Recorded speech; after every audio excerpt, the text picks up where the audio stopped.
Oh, what a beautiful morning. This is the view from my bedroom window. What a fabulous start before a day of...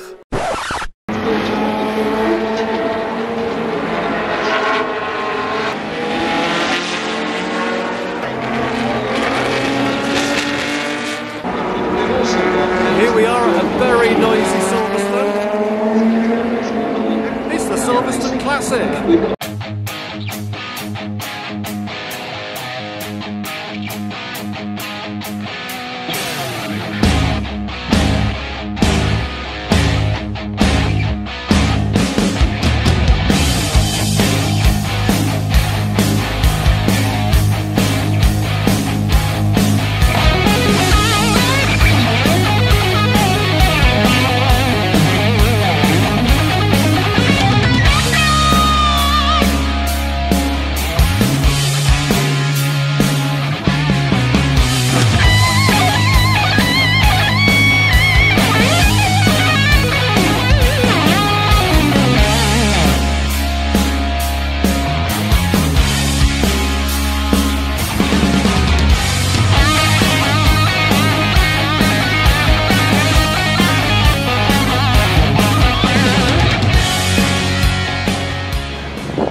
Hi guys, and welcome to Silverstone, and it's a very different Silverstone to last year. The sun is out, the sky is blue, and we have a fabulous show of stags once again, and loads to show you. Hopefully we're going to be able to get some interviews, maybe if we're very lucky, with some of the racers, have a little bit of pit action. But first of all, let's just have a look at some of the fabulous stags that are here, because I've seen two very special ones already. Now, the first thing you're going to notice is the number plate. And you'll be thinking, hang on. And the next thing you're going to notice is its left-hand drive. And you'll be absolutely right if you're thinking to yourself, I might have seen this stag on TV. Because you have. This is the stag that Dr. Kildare drove. So this is the Dr. Kildare stag. Absolutely resplendent, looking gorgeous. I just love the Mark I hood with the quarter lights. Personally, of course, driving with the hood on, as we all know, your visibility is severely impaired. So great to see Mark I hood just here. But absolutely beautiful car. Have a sneaky peek through there. Don't know how well that'll show it up. A lovely tan interior. Very nice indeed, and of course with the federal headrests. So that's the first stag that I've seen. I'm thinking, oh, something to talk about here, something a little bit special. And then I noticed over here we've got a louvered bonnet, which means only one thing. This is the supercharged stag. This is the one that Sterling Moss actually drove on the time trial, and just look at that. What a beautiful engine. So nicely done. I'm going to come around the other side, because that's going to give a better look at it with the sunlight. Absolutely fabulous. Just imagine the power you're going to get out of that and the sound that engine's going to make. Absolutely gorgeous. And then get this, if you fancy owning a piece of history, it's for sale! There we have pictorial evidence, Sterling Moss at the wheel.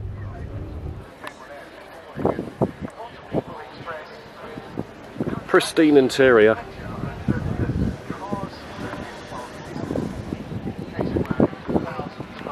So I'm not connected with this car at all, but if you imagine yourself behind the wheel of this. I suppose that's as close as you're going to get to it, unless you actually put your money down. Fabulous.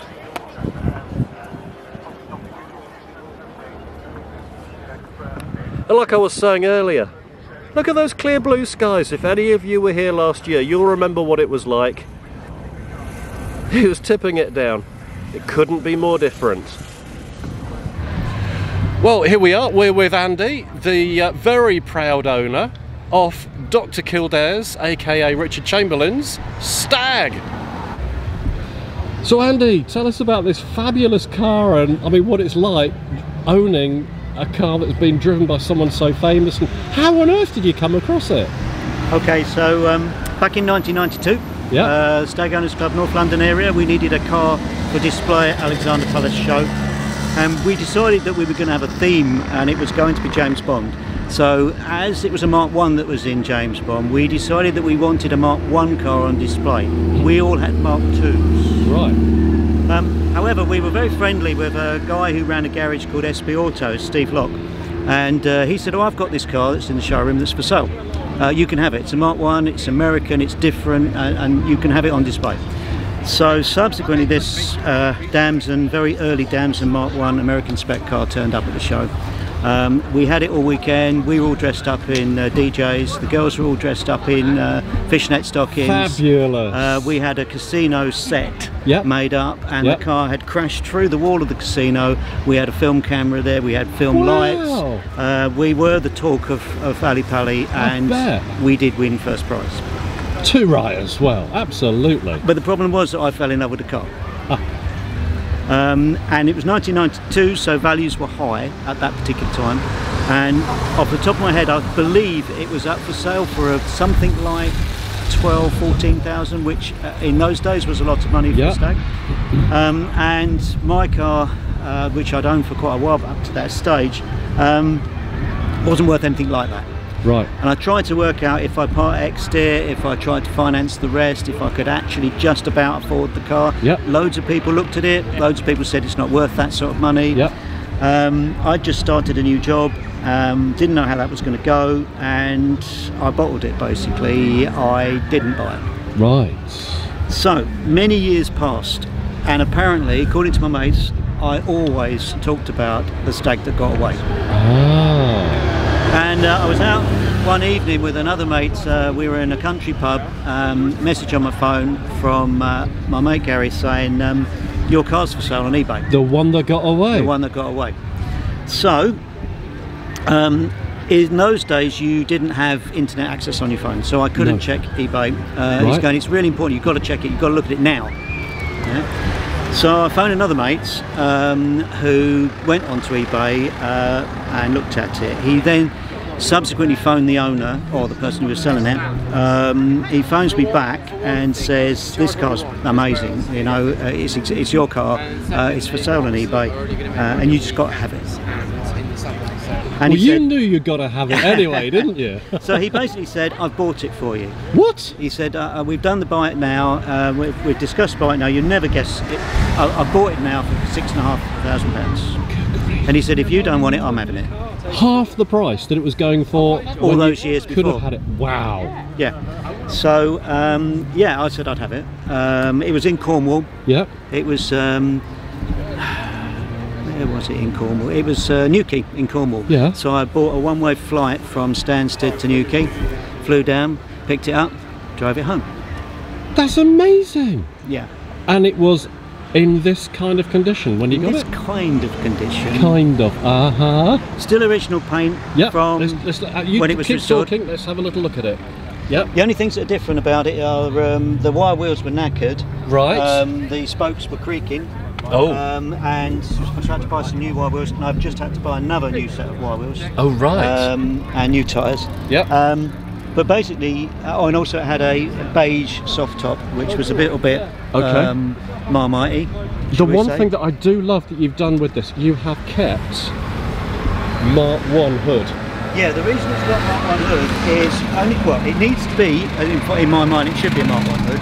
But being a left-hand drive car, Yep. when you're at certain junctions, if you've got the hood up, you've got no three-quarter vision. No, you haven't. So the extra windows make it really better. Well, do you know, I agree, because I hate driving mine with the hood on, and I love driving it with the hood off. Yeah. Because visibility, when you're trying to check, you know, behind you, can be dodgy. oh gosh, yeah. But the problem with the Mark 1 hood, of course, is the side windows, so therefore you have to wait until it warms up before you put the hood down. away. Yeah. Right, Yeah. because I would imagine there are creases. You they, do get they creases. could catch in the mechanism, Yeah, and you do get creases. Yeah. But no, what have I done to it? We've had an engine rebuild after Oh, a trip lovely. to France. Yeah. We had an engine rebuild. So we've had new wheels and Yeah. tyres just recently. We've got stainless steel bumpers now. Now, do you know what? Now that's something that I've done myself. Yeah. Is put the stainless steel on. My chrome ones were so pitted. Yeah. And they're just great. Yeah. The profile of the one on the front is not quite right, and the overriders are a little bit. They sort of poke out a little bit. Yes, ditto. Yeah. Yeah, okay, exactly the same. okay. Yeah. But apart from that, I'm really pleased with the stainless steel bumpers. Yep. That's good. The car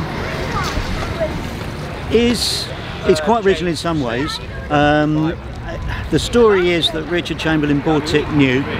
I have got documentation from when he was in Beverly Hills. Yep. And he got the car. I've got parking tickets. Parking tickets. Yep. Oh, how fabulous! I've got emissions tickets, emission slips, etc. Yeah. The story goes that he had it for 4 or 5 years, Yeah. and then passed it on to this other guy in Beverly Hills. Right. Then he blew the engine, took it to a workshop, and talked to them about having a small Chevy V8 fitted. Yeah. The guy wanted a deposit before they started work. They never saw Joe Baker ever again. Don't know why. Oh. Joe Baker from the electric car, the Baker Electric Car Company apparently was his Right. name. And yeah, they left the car. He left the car there. So it started out, obviously he must have been in the shop, and it got moved to outside. Then in the documentation I've got, it said it was derelict. Oh. And eventually the guy wanted to get rid of it because it's in the way, Yeah. and virtually gave it to somebody else. Good because grief. they would restore it. But it basically bummed around America in various places. People did some work to it, but not a lot. And it eventually, a guy in Vancouver bought it, so Yeah. it moved up to Canada. The guy in Canada restored it, painted it. This is the paint that he put on it, Yeah. even though it's original colour. Yeah. He did some other work to it, Yeah. and then shipped it to the UK. Right. The idea being that we think that the engine would then be rebuilt, because the Stag engine was still in it, Yes. and then he and his wife would do a European tour, Oh, wow. which they did. Yes. But rather than ship it back to Canada after the tour, he decided that he would sell it, and that's where it ended up in SP Auto's garage in Raynham. Fabulous. What a great story. Thank you.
Hi guys, I hope you've enjoyed this episode.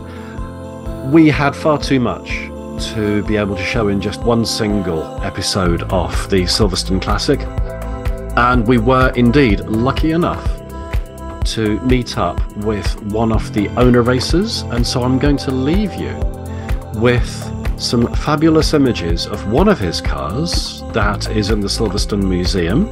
It's an Austin Healey 3000, absolutely beautiful, and next week when I post the next instalment up, we're going to be doing some pit interviews with him and watching his glorious car go around the track. So until next week, stay well, drive safely, and I will leave you with this beautiful Austin Healey 3000.